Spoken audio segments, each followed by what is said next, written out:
One of the nice things about owning a business is having the ability to choose to be irresponsible. For me, that came nearly a year ago when I introduced my business partner Travis Pitcher to the idea of documenting one of the only things in this world that makes me happy other than bears that act like people. It's a race called the Winter Tough Guy Challenge, and it's held the last Sunday in January each year in the frozen Midlands of England. It's miserable, beautiful, something that just won't leave my blood. Now Trav, he's an adventurous guy, and I knew he wouldn't need much of an excuse to say yes. Luckily, we had plans to work in Africa and the Ukraine, so what's a little stopover in England, you know?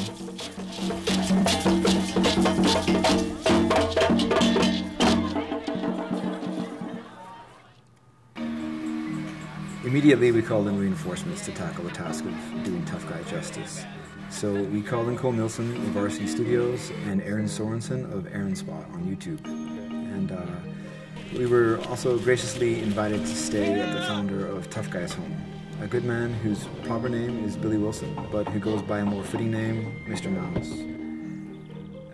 He lives on an animal sanctuary people refer to as Mr. Mouse's Farm for Unfortunates.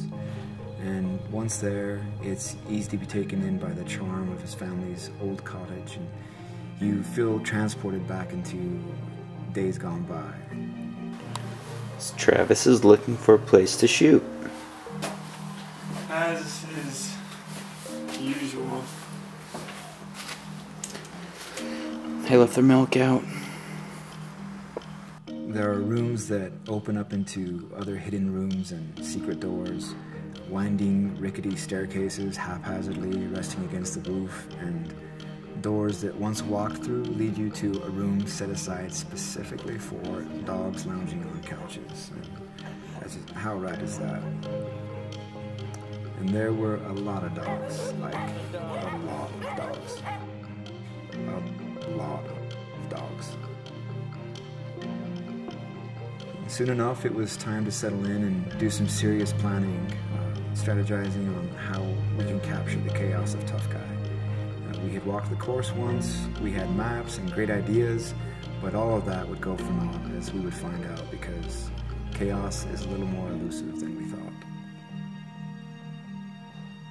7 in the morning, going out to get some shots to Slider of the fog.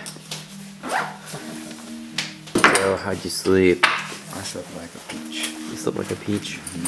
In our dog shed? I actually did, dude. I sleep well in hobo situations. Our second day, we began with an early morning start to capture the frozen course before all of the warm bodies had a chance to break through the ice. The Mouse had provided us with a perfectly busted up farm car, and we set out on the dawnlit course, trying to get a little more planning in before the race started. Again, sort of a waste of time, but at least I got to relive some horrors and triumphs from past races and show the fellas the brutality of the course.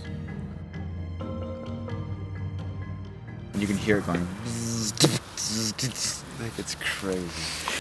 As always, each year my excitement of running Tough Guy slowly began to deteriorate and turn into trepidation, accompanied by the annual thought, why am I doing this again?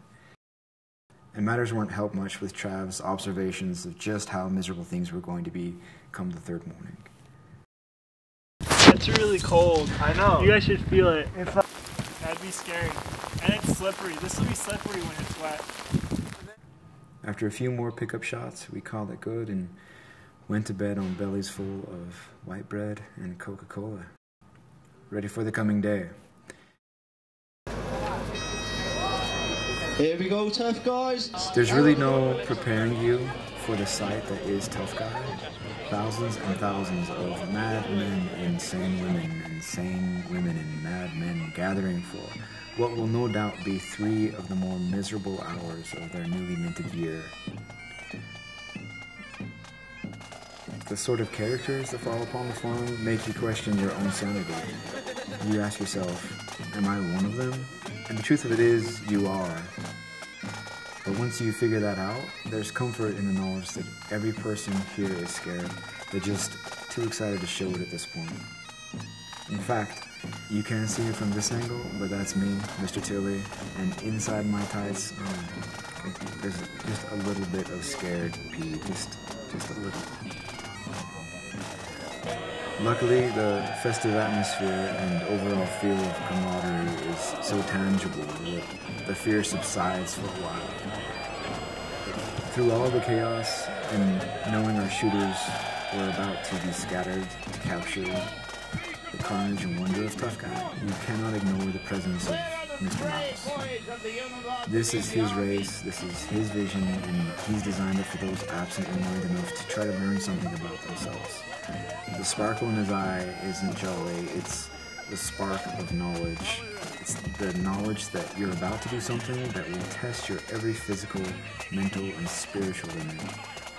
And it can be a beautiful thing if you'll allow it. The trick is just learning how to allow it. Finally, after a few cold hours of mulling around, the official race time being 11-ish, the racers eventually congregate on Trample Hill, awaiting the call of the Canon. We'll hold here for just a moment. That's me with my GoPro and my best friends, two brothers, Jaren and Gregan. Look how calm Jaren is. He's a 3-time Tough Guy vet, and he's allowing the course to be what it is. That's Gregan, first Tough Guy ever. Tights filled with a lot of scared pee. And just like that, whether you faced the course before or it's your first time, you'll never be the same again. And you're blessed enough to capture it.